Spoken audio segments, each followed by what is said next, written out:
اس زمانے کے آغاز سے پہلے جب نہ زمین تھی نہ آسمان، نہ وقت کا پہرا نہ مخلوقات کی سانس، ایک فرمان لکھا گیا، قلم نے لوہے محفوظ پر وہ سچائی شبد کی جو عدل اور رحمت کے ترازو کو ہمیشہ کے لیے قائم رکھتی۔ اسی فرمان کے ساتھ ایک راز نے جنم لیا، جہنم۔ یہ کسی طوفانی غصے کا نتیجہ نہیں بلکہ رب کائنات کے عدل کی عین تصویر ہے۔ ایک مخلوق جو زندہ ہے، جو سانس لیتی ہے، جو دھاڑتی ہے، اور جو اپنے رب کے حکم کے انتظار میں ازل سے منتظر ہے۔ سوال یہ ہے، وہ آگ آخر کس حکمت کے تحت تخلیق کی گئی، اور کیوں ہر شعلہ صرف سزا نہیں بلکہ ایک الہی حقیقت کا اعلان ہے؟ روشنی سے پہلے، مادے سے پہلے، اس وقت سے پہلے جب تقدیر کی سیاہی خشک نہیں ہوئی تھی، صرف اللہ کی مشیت موجود تھی، وہ غیب کا بادشاہ جس کا علم ہر اس چیز کو گھیرے ہوئے ہے جو کبھی ہوگی، اس جہان سے جو وقت سے پرے ہے، جو مکان سے ماورا ہے۔ ایک فرمان لکھا گیا سب سے پہلی مخلوق کے ساتھ، یعنی قلم، اور اسی کے ساتھ تقدیر کے صحیفے کھلے جن میں ہر روح کا سفر لکھا گیا، اس کی پیدائش، اس کے اختیارات، اس کا انجام اور اس کا آخری ٹھکانہ۔ ان ابدی منزلوں میں دو جہان ایسے تھے جن کی مثال نہ تھی، ایک انعام کا باغ، دوسرا عذاب کا گڑھا۔ جہنم کی آگ باقاعدہ پیداوار نہ تھی، یہ کائنات کے غصے کا دھماکہ تھی، یہ تو الجبار کے حکم سے بڑی حکمت کے ساتھ تخلیق کی گئی، بطور عدل الہی کا مظہر۔ یہ انتقام کے لیے نہیں بنائی گئی بلکہ توازن، جواب دہی اور سچائی کی حرمت کو قائم رکھنے کے لیے تھا۔ اللہ جو الرحمن الرحیم ہے، اس نے جہنم کو اپنی رحمت کے منافی نہیں بنایا بلکہ اس کے کامل ہم آہنگی میں بنایا، کیونکہ رحمت کیا ہے اگر اس کے ساتھ عدل نہ ہو، اور اطاعت گزاروں کے لیے محبت کیا معنی رکھتی ہے اگر نافرمان بغیر انجام کے بچ نکلیں۔ جس نے زندگی اور موت کو آزمائش کے لیے بنایا، اسی نے اس آزمائش کے انجام کو بھی پہلے سے طے کیا، جیسا کہ سورۃ الفجر میں فرمایا، بے شک تمہارا رب ہمیشہ نگرانی کرنے والا ہے۔ ایک ایسی آیت جو یاد دلاتی ہے کہ اللہ کی نظر سے کچھ چھپ نہیں سکتا، نہ دل کی سرگوشی نہ کوئی پوشیدہ عمل۔ ابتدائی سے جہنم اللہ کے علم سے پوشیدہ نہ تھی، یہ نہ کوئی بات کی ایجاد تھی اور نہ ہی بدی پر اچانک رد عمل۔ اسے نہایت تدبیر اور مقصد کے ساتھ بنایا گیا، بہت پہلے اس سے کہ انسان یا جن زمین پر چلتے۔ سورہ مریم میں اللہ تعالیٰ فرماتا ہے، تم میں سے کوئی ایسا نہیں جسے اس پر سے گزرنا نہ ہو، یہ تیرے رب پر ایک طے شدہ فیصلہ ہے۔ جہنم کوئی کہانی نہیں، یہ ایک الہی حقیقت ہے، ایک ایسی حقیقت جس کا ہر نفس کو سامنا کرنا ہے۔ ہماری مٹی سے جسم بننے سے پہلے، ہماری روح میں اللہ رب العالمین کی طرف سے جان ڈالنے سے پہلے ہمارے انجام معلوم تھے، مگر ہمیں اختیار دیا گیا کہ ہم قدم بقدم، عمل بعمل اپنی سمت چنیں۔ حضرت محمد صلی اللہ علیہ وآلہ وسلم جن کے رحمت تمام جہانوں پر چھائی ہوئی تھی، پھر بھی جہنم کے بارے میں دجال سے زیادہ خبردار کرتے۔ کیوں؟ کیونکہ اس کا ہولناک بن انسانی تصور سے باہر ہے۔ پھر بھی خود جہنم نے ایک بار اپنے کردار پر سوال کیا، جیسا کہ حدیث قدسی میں آتا ہے، جنت اور جہنم نے مکالمہ کیا۔ جہنم نے کہا، میرے اندر متکبر اور ظالم ہوں گے۔ اللہ نے جواب دیا، تو میرا عذاب ہے، میں تیرے ذریعے جسے چاہوں گا سزا دوں گا۔ یہ غصے کا فعل نہ تھا بلکہ ایک الہی اعلان تھا۔ جہنم کو اس لیے نہیں بنایا گیا کہ وہ بس فنا کرے، بلکہ اس لیے کہ عدل الہی کو ظاہر کرے، تاکہ اس دنیا میں جو کچھ چھوٹ گیا اس کا بدلہ آخرت میں پورا ہو۔ اس دنیا میں جہاں جھوٹا کامیاب ہوتا رہا، ظلم بے روک ٹوک چلتا رہا اور معصوموں کا خون بہا اور بھلا دیا گیا۔ جہنم وہ جواب ہے جو انسانی عدالتوں سے نہیں بلکہ اس قادر مطلق قاضی سے ہے جو کچھ نہیں بھولتا۔ یہ ان کے لیے ناگزیر انجام ہے جنہوں نے سچائی کا مذاق اڑایا، نشانیوں کو جھٹلایا اور تکبر کو اپنا رہنما بنایا۔ اور اس تخلیق میں ایک خوفناک توازن ہے۔ جہنم اکیلی نہیں بنائی گئی بلکہ جنت کے ساتھ بنائی گئی۔ جہاں ایک رحمت کا گہوارہ ہے وہاں دوسرا غضب کا گڑھا ہے۔ ایک نیکوں کو گلے لگاتا ہے، دوسرا سرکشوں کو نگل لیتا ہے۔ یہ دونوں متضاد ہیں، ہاں، مگر دونوں ہی حقیقی ہیں، دونوں عدل پر مبنی ہیں اور دونوں کو ایک ہی کامل رب نے بنایا۔ بس ابتدا ہی سے جب قلم نے لوہے محفوظ پر لکھا، جہنم بھی کہانی کا حصہ تھی۔ دھمکی کے طور پر نہیں بلکہ ایک آخری جواب کے طور پر، ان کے لیے جو ضد پر قائم رہے، جو اپنے ضمیر کو دبائے رہے، جو سب سے زیادہ رحم کرنے والے کی نشانیوں کے باوجود منہ موڑتے رہے۔ جہنم ان کا تعاقب نہیں کرتی بلکہ ان کے اعمال خود انہیں اس کے دروازوں تک لے جاتے ہیں، اور یہ راستہ اچانک بڑے گناہوں سے نہیں بلکہ عادتوں، غفلت اور روح کی خاموش سنگ آلودگی سے بنتا ہے۔ سمجھ لو، جہنم کبھی حیرت نہیں تھی، یہ مقصد کے ساتھ بنائی گئی۔ یہ انسانی انتخاب الہی عدل اور زندگی کی سنجیدگی کا عکس ہے۔ اس کا انکار اللہ کی حکمت کا انکار ہے، اور اس کو نظر انداز کرنا سب سے بڑا خطرہ ہے۔ کہا گیا ہے کہ اللہ نے جہنم کو غصے سے یا انتقام سے نہیں بنایا بلکہ عین پیمائش کے ساتھ، طے شدہ فرمان اور حکمت کے ساتھ بنایا۔ جہنم کوئی اچانک ابھری ہوئی آگ نہ تھی بلکہ عدل کے ابدی ڈھانچے کے طور پر تخلیق ہوئی۔ اللہ نے اسے اس وقت بنایا جب ابھی انسان نے پہلا قدم بھی نہ رکھا تھا، جب ابھی ابلیس نے پہلا جھوٹ بھی نہ بولا تھا۔ یہ ایک دن میں نہیں بنی۔ نبی کریم صلی اللہ علیہ وآلہ وسلم نے ہمیں بتایا کہ جب اللہ نے آگ پیدا کی تو اسے 1000 سال تک دہکایا، یہاں تک کہ وہ سرخ ہو گئی، پھر 1000 سال مزید یہاں تک کہ وہ سفید ہو گئی، اور پھر 1000 سال مزید یہاں تک کہ وہ سیاہ ہو گئی۔ اب یہ آگ ایسی سیاہ اور شدید ہے کہ رنگ کا تصور بھی اس کی شدت میں نگل لیا جاتا ہے۔ یہ وہ آگ نہیں جو ہم جانتے ہیں، یہ ایک زندہ آگ ہے جو صرف جسم کو نہیں جلاتی بلکہ امید، غرور اور یاداشت کو بھی جلا ڈالتی ہے۔ جہنم کی آگ ایسی ہے کہ انسانی عقل اس کی حقیقت کو سمجھ ہی نہیں سکتا۔ اگر اس کی چنگاری کا ایک شعلہ دنیا میں چھوڑا جائے تو سب کچھ پگھل جائے۔ اگر اس کی گہرائیوں سے ایک سانس باہر نکل آئے تو یہ آسمانوں کو گھٹنے پر مجبور کر دے۔ غیب کی دنیا میں اس کی ساخت تہوں پر مشتمل ہے۔ کچھ حصے دوسرے حصوں سے زیادہ گہرے، زیادہ سیاہ اور زیادہ سخت ہیں۔ اس کے دروازے بند ہیں مگر منتظر ہیں۔ 7 دروازے، اور ہر ایک دروازہ ایک خاص قسم کے گناہ گاروں کے لیے مقرر کیا گیا ہے۔ یہ کوئی اتفاقی قید خانہ نہیں، یہ ایک ایسا نظام ہے جو مکمل سچائی پر قائم ہے۔ جھوٹے کو قاتل کی طرح سزا نہیں دی جائے گی اور قاتل کو کافر کی طرح سزا نہیں دی جائے گی۔ ہر جان کو اس کے اعمال کے مطابق بدلہ ملے گا، اور جو جہنم کی نگرانی کرتے ہیں وہ نرم نہیں ہیں۔ اللہ نے 19 عظیم فرشتے اس پر نگران مقرر کیے ہیں، ایسے وجود جو کبھی اس کی نافرمانی نہیں کرتے۔ ان میں سب سے بڑے مالک ہیں وہ فرشتہ جس نے کبھی مسکراہٹ نہیں کی۔ اس نے نسلوں کے درد، مجرموں کی چیخیں، ظالموں کا زوال اور منافقوں کی بغاوت دیکھی ہے۔ جب جہنمی اس سے فریاد کریں گے، اے مالک اپنے رب سے کہو کہ ہمارا خاتمہ کر دے، تو وہ نہایت سختی سے جواب دے گا، بے شک تم ہمیشہ باقی رہو گے۔ کوئی دلاسا نہیں، کوئی نرمی نہیں، صرف عدل الہی کی باز گزشت ہمیشہ کے لیے گونجتی رہے گی۔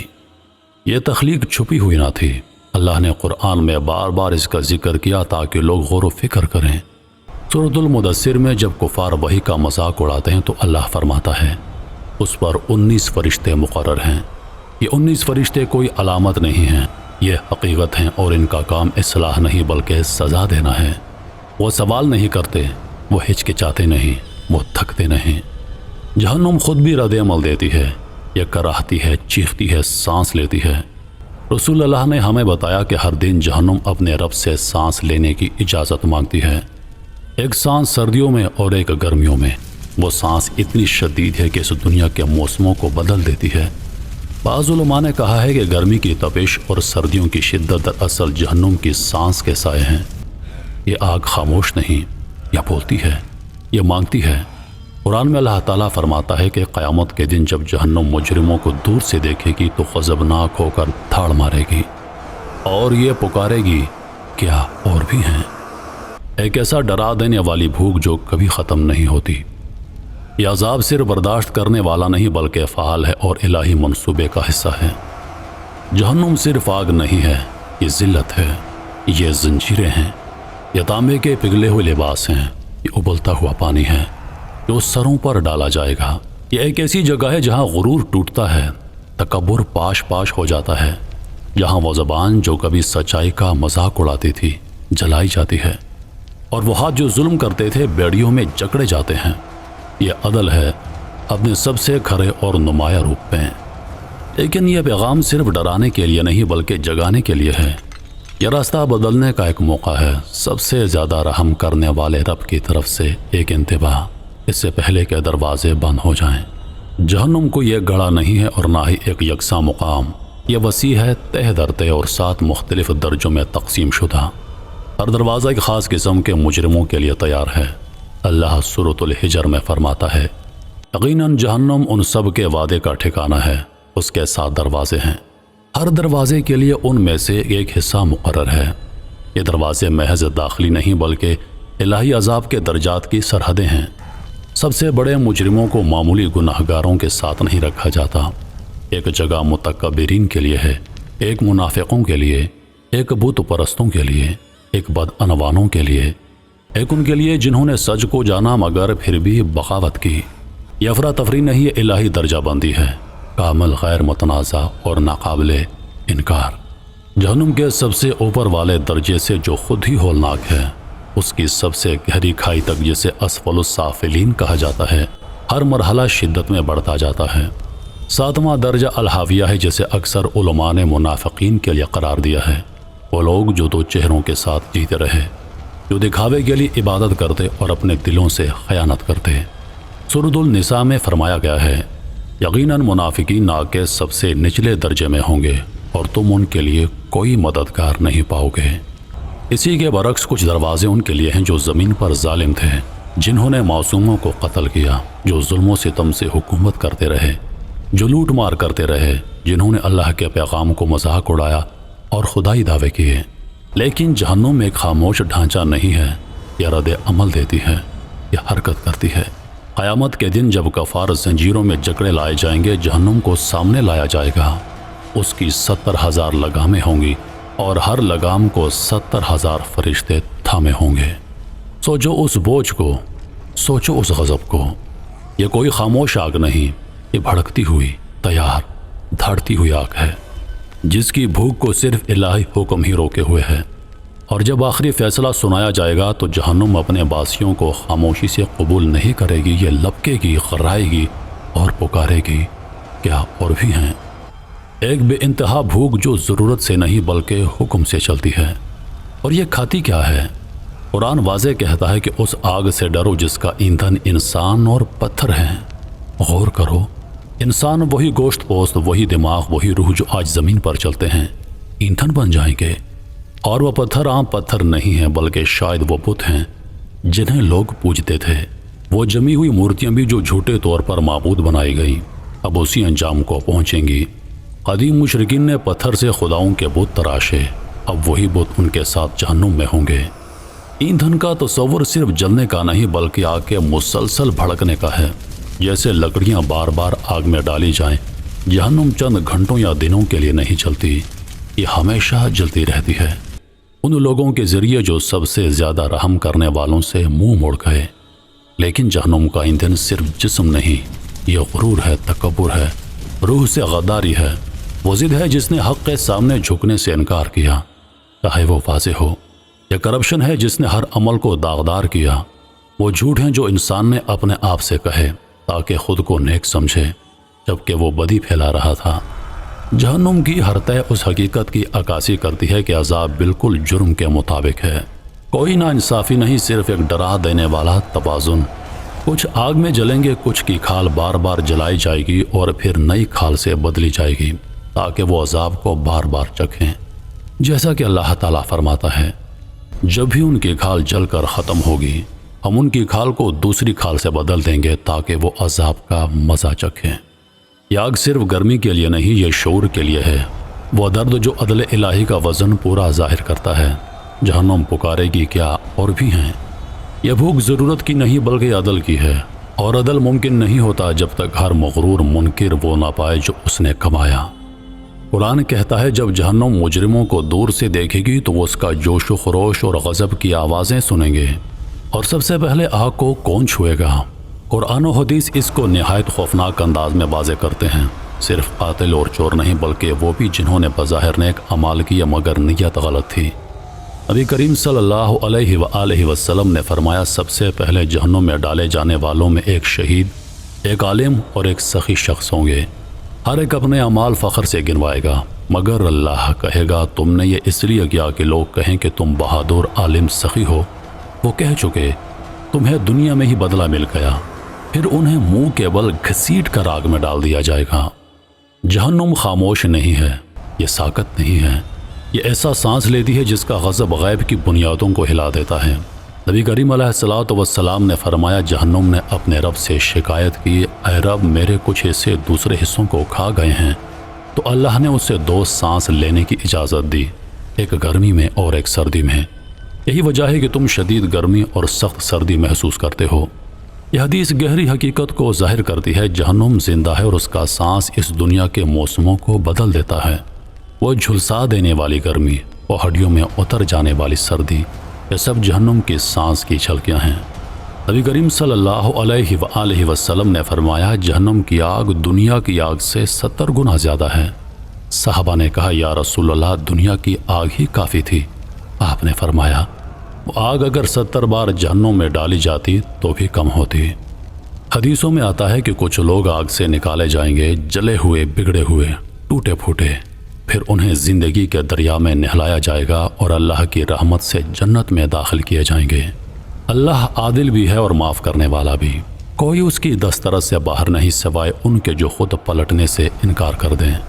بس اپنے آپ کو اور اپنے گھر والوں کو آگ سے بچاؤ، صرف باتوں سے نہیں بلکہ عمل سے، سچائی سے، عاجزی سے، اس کی اطاعت سے جس نے تمہیں پیدا کیا، رزق دیا اور ہر دن تمہیں اپنی طرف بلاتا ہے۔ جہنم عدل کو قائم رکھنے کے لیے بنائی گئی، مگر رحمت کے دروازے ابھی کھلے ہیں۔ جب تک تم سانس لیتے ہو، تمہارے پاس راستہ بدلنے کا وقت ہے۔